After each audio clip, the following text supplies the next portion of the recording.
CBTV presenta Sin Saco ni Corbata, con la dirección y conducción de Randy Lister y la producción asociada de Armando de Negri Esparza.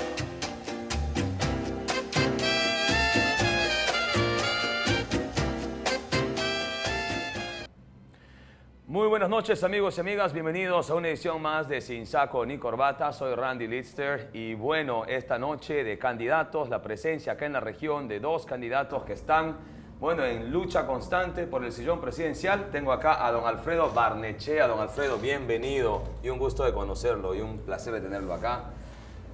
Bien, ¿qué tal? ¿Cómo encontró a Tarapoto? ¿Cómo está esta selva de Fernando Belaúnde Terry? A juzgar por el chocolate que me estoy comiendo, un gran cacao. Y, a ver, le encuentro bien y le encuentro mal. Le encuentro bien porque es una región con enormes posibilidades, como lo soñó Belaúnde. Y le encuentro mal porque creo que faltan muchas cosas. Es, por ejemplo, increíble que las regiones, lo mismo pasa en Iquitos, tengamos problemas de agua. Agua potable. Entonces, Claro. el otro día estoy en Iquitos y me dicen, le digo, ¿cuál es el principal problema acá? Y me dicen el agua. Le dije al alcalde, venga conmigo, camine 100 metros. ¿Y de dónde me llevan? Venga, venga. Y me lo llevé al río Amazonas. Y me trae al río, este es el río Amazonas. El río más largo del mundo, el río más caudaloso del mundo. Y usted tiene problemas de agua. Es increíble. Y en Tarapoto hay problemas de agua. Entonces, no, en Tarapoto no hay problemas de gestión y de gobiernos. Y eso, Randy, se extiende a todo el resto de los problemas.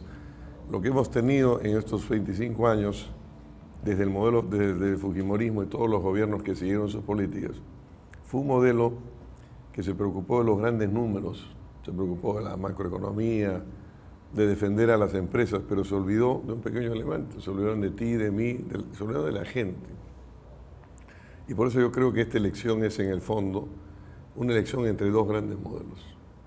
O el modelo del fujimorismo que todos los demás candidatos y gobiernos han seguido, y el modelo de volver a las políticas desarrollistas de Belaúnde, que tenía esto y esto, pensando en el Perú y no en el bolsillo de las empresas extranjeras. En consecuencia, yo creo que, y este es un poco el sueño que tenemos, Belaúnde incorpora con la marginal de la selva a la Amazonía al mundo.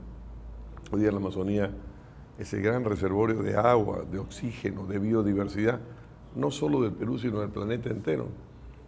En la reunión de París, que terminó hace pocas semanas, sobre el cambio climático de todos los países del mundo, en el centro de todas las conversaciones estaba la Amazonía que Belaúnde incorpora. Entonces, el sueño que tenemos es cómo le ponemos, Belaúnde hizo la marginal, cómo le ponemos un segundo piso a la marginal. ¿Qué hay que hacer? Tengo una consulta sobre ello. Sí. Si me permites otro pero chocolate. por favor, para usted para ustedes precisamente quería que prueben estos chocolates de la región, que considero que son uno de los mejores del planeta, Sin duda. por el cacao, por la base que tiene, ¿no? La fruta. ¿Es cacao orgánico o no? Es cacao orgánico, por supuesto, y es artesanal y con la leche, pues, de nuestras vacas de Cuñumbuque, ¿no? Como dicen en Cuñumbuque, esa leche va de la vaca a la boca. Así que la pregunta que quiero hacer es lo siguiente. Mientras se conectó a la Amazonía con el resto del mundo, con la marginal de la selva en el entonces, también lo que ha sucedido, y se lo digo yo como sanmartinense, que mi familia está aquí casi 400 años, ¿verdad? Hemos visto también No sea mentiroso, Lister no es sanmartinense. No, pero Reategui sí, por mi mamá. Sí. Por ahí sí, totalmente. Pero le digo algo, don Alfredo, ¿cómo detener la deforestación, la depredación de nuestra flora y fauna? Porque desde que se abrió la marginal es obvio que también el Perú entero se vino a la selva, ¿verdad? Muy interesante esa pregunta, mira, y justamente es uno de los programas que yo he introducido y que creo que en el gobierno va a ser un programa que va a cambiar la Amazonía. A ver, déjame hacerte algunas reflexiones. La deforestación es uno de los grandes causantes del calentamiento global. Por supuesto. Se calcula que entre el 14 y el 18% del calentamiento global en el mundo es por deforestación. Obviamente, la gran deforestación no la alcanzó el Perú, la alcanzó países como Brasil más, con toda el gran crecimiento de la soya y de todos los productos agrícolas en lo que ellos han llamado el planalto brasileño, pero también en el Perú. Para no hablar de San Martín, sino de Ucayali, por ejemplo. Ucayali, la cifra técnica de deforestación es 690.000 hectáreas perdidas. En realidad es mentira, es mucho más. Debe ser el doble, quizás, ¿no? El número que tengo para Ucayali es 1 millón, pero digamos, lo que se ha perdido en toda la Amazonía peruana son muchos millones de hectáreas que hacen calentamiento global, son suelos que no se vuelven a recuperar. Entonces, de las iniciativas que hemos planteado es crear un gran fondo Humboldt. A ver cómo es el fondo. Interesante. Le he llamado Humboldt en homenaje al gran viajero y científico alemán Alexander von Humboldt, que a principios del siglo XIX recorrió toda la América del Sur, entre ellos el Perú, y descubrió muchas cosas. Descubrió la corriente de Humboldt, como su nombre lo indica, la corriente del Niño. Y este gran fondo va a tener 3 ingresos o 3, vale la redundancia, fondos del presupuesto público, de las regalías de hidrocarburos, pero también vamos a captar fondos internacionales. ¿Qué fondos internacionales? Hoy en el mundo, eso se vio en la cumbre de París, los países desarrollados gastan al año subsidiando combustibles fósiles, que son los que causan más calentamiento global, 500.000 millones de dólares. Con las nuevas políticas acordadas en esa cumbre de París, esa plata va a dejar de invertirse en esos subsidios y va a migrar a otras cosas. Yo creo que pueden ser captados en gran medida para reforestación. Por supuesto, y eso es un programa que ya existe, pero incipientemente. Lo que hay que hacerlo es en gran escala, primero, va a crear mucho empleo, va a permitir ser además esos bosques que van a generar un enorme depósitos o bonos de carbón. De carbono, claro. Y en tercer lugar van a ser las bases para las industrias forestales. Ahora, esto tiene que venir acompañado de otras políticas públicas, que son, por ejemplo, faltan financiamientos de largo plazo para la industria forestal. Yo he estado en contacto con muchos pequeños empresarios de industrias forestales que no tienen crédito, que les prestan dinero y la primera letra se les vence antes de que puedan vender nada. Por supuesto. Nosotros creemos que hay que usar todos nuestros tratados de libre comercio para promover la venta de muebles, por ejemplo, de industrias forestales. Pero todo esto tiene que partir de un gran programa de reforestación que tiene que ser uno de los grandes ejes de nuestro programa para la Amazonía. Eso es también el segundo piso del que hablábamos de poner de la marginal, porque a mí me preocupa que y el otro, ahora que tú me me enseñas los chocolates, que son unas formas de industrialización, es toda la industrialización en la cadena de valor que hay en la Amazonía, ¿no? ¿Qué podemos hacer no solo con el cacao, qué podemos hacer con el banano, qué podemos hacer con el maíz, qué podemos hacer con el arroz? Yo estuve... O con los pijuayos, Estuve hace un par de años invitado por un profesor mío de la Universidad de Harvard, Amartya Sen, que es Premio Nobel de Economía, y me llevó a varios laboratorios en la India y vi la cantidad de aplicaciones industriales del arroz, por supuesto del maíz. Desde cereales, ¿Por qué no se puede hacer en la Amazonía? No hay industria. ¿Por qué no podemos convertir la Amazonía también en productoras, por ejemplo, de etanol en base a todas las biomasas que hay? Nosotros tenemos el sueño de que el Perú sea en una generación un país industrializado. Es perfectamente posible. Eso tiene que estar en base a ciertos ejes elementales. Uno es, por supuesto, la petroquímica en base a nuestro gas. Claro. Otro es la industrialización de la energía eléctrica, en la que el Perú puede ser, sin duda ninguna, el primer polo exportador. Y sobre eso un tema que le quiero hacer una consulta. En los países industrializados, don Alfredo, como sabemos, siempre se ha usado los recursos naturales al máximo. En los países disponibles, ¿no? Los de primer mundo, los que nos llamamos, ¿dale? En este caso puede ser Estados Unidos, el mismo Brasil, que está creciendo, que está arriba. ¿Es factible que acá en San Martín nosotros podamos tener una industria petrolera? No sé si petrolera, porque depende del yacimiento, ¿no? Pero puede tener una industria más ligada a todas las... A ver, esencialmente lo que hay que hacer es ponerle valor agregado industrial a tus recursos. En el Perú en general, es evidente que nosotros tenemos que poner valor agregado a los metales. Y no lo hacemos. No, nosotros exportamos casi piedras. No bruto. No piedras reales, sino concentrados de mineral que son semipiedras. Y en consecuencia, te están haciendo ahí Disculpe, don Alfredo. Don Alfredo, esto está realmente delicioso. ¿Estos chocolates cómo se llaman? Es Exotic Chocolatier. Este es el nombre. Y quiero agradecer a Claudia Vázquez de Exotic Chocolatier por estos deliciosos chocolates. ¿Y es Claudia? Claudia. Claudia, por la propaganda que estoy haciendo, tienes que darme un poco más de chocolate, porque están sensacionales. Por supuesto que sí. Pero mire, a lo que voy, ese tema para nosotros Pero es... déjame terminar. A ver, por supuesto. Entonces, siga con la idea. lo único que se hizo en industrialización de metales fue lo que hizo precisamente Belaúnde con la refinería de Cajamarquilla, pero los 15 millones de concentrados es puro concentrado. ¿Por qué? ¿Por qué? ¿O por qué San Martín, que la Marginal y Belaúnde pusieron en la punta de la producción de maíz y de arroz? ¿Qué puede hacerse con eso? Yo creo que la industrialización del país tiene que ser en base a nuestro... Por eso es que es tan importante la petroquímica, que se podrá hacer en el sur del Perú, entre Matarán y Tacna, pero también en Talara. La energía eléctrica, el Perú puede ser el primer país, el polo exportador de energía eléctrica de Sudamérica. Entonces, eso también es una industrialización importante, valor a los metales. ¿Cómo hacer para industrializar toda esa larga cadena productiva del agro que va desde un pequeño agricultor hasta la comida que está en los grandes restaurantes del mundo gracias a la gastronomía peruana que gente como Gastón Acurio ha puesto en el mapa mundial?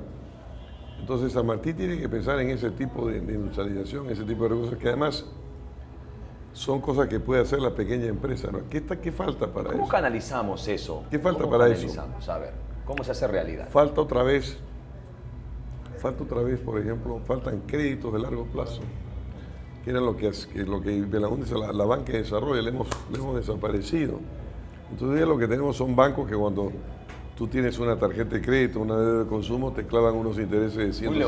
Muy leonino, sin control alguno. 150%. Así es, sin control. ¿Quién los defiende? ¿Quién les pone un tope? Nadie.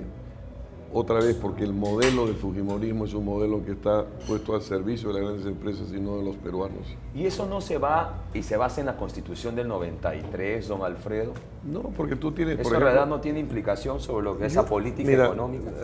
Eso no, por ejemplo, tú simplemente el artículo 52 de la Ley Orgánica del Banco Central de Reserva vigente le permitía al Banco Central intervenir sobre las tasas de interés. Un país como España, hace un mes la Corte Suprema ha dicho esto es una usura, hay que poner unos topes. Colombia le pone unos topes. No guardan proporción con nada. Además, no guardan proporción ni siquiera con tu... Si tú eres un mal pagador, bueno, te puedes subirlo. Pero si tú eres un buen pagador, tendrían que bajarte los intereses. Tú puedes ser un buen pagador 5 años y sigues pagando 150%. Son formas de defraudación porque no hay defensa de los ciudadanos. Así y es. este es en realidad... Está todo desregularizado, como se dice. Esto es en realidad la gran elección del 10 de abril. O sea, ¿qué es lo que a dónde quieren que vaya el país? ¿Quieren más de lo mismo? ¿Quieren un país que no defienda su gas y que los ciudadanos tengan que pagar 150%? Pues ahí tienen a Keiko Fujimori o a todos los demás candidatos. ¿Quieren un cambio? Estamos nosotros en el viejo partido de Belaúnde, que fue el partido histórico en la Amazonía, para tratar de volver a retomar esa tarea de Belaúnde, para volver a poner la Amazonía en la punta del mundo y para poner un segundo piso a la Marginal de la Selva. Es una propuesta muy interesante el segundo piso. Bueno, en Brasil hay unas obras gigantescas, ¿no? De todas maneras. Pero sí, estamos llegando a la parte final. Don Alfredo, una última pregunta.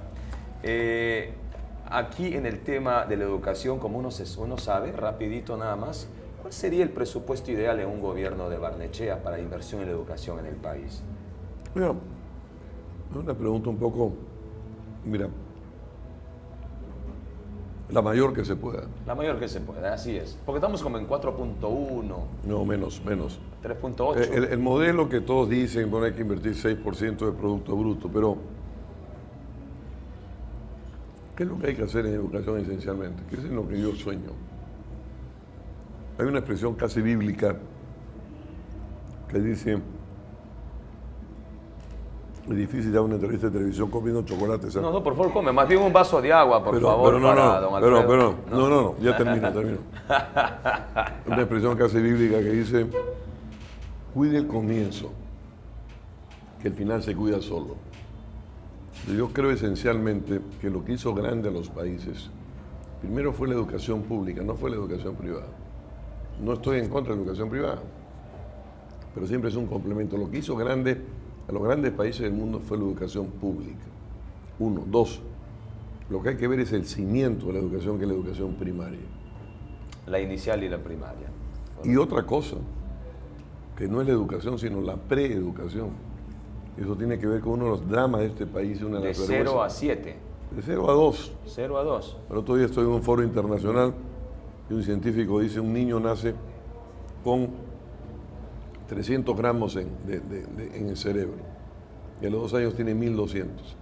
Si ese niño en esos 2 años no se ha alimentado como se debe, no importa que después tú lo mandes a la Universidad de Harvard, No va a resultar. perdió el tren. En consecuencia es una vergüenza. Y hay departamentos, como Huancavelica, por ejemplo, en donde 1 de cada 2 estudiantes de niños de 0 a 5 años está con desnutrición infantil. El Perú tiene un promedio, 1 de cada 3 niños en el Perú está con desnutrición infantil. Eso es una vergüenza. Totalmente. Entonces, Aberrante. pero tiene que ver otra vez con el modelo. Claro. Eso no está en los intereses de las grandes empresas, no está en el interés del Estado.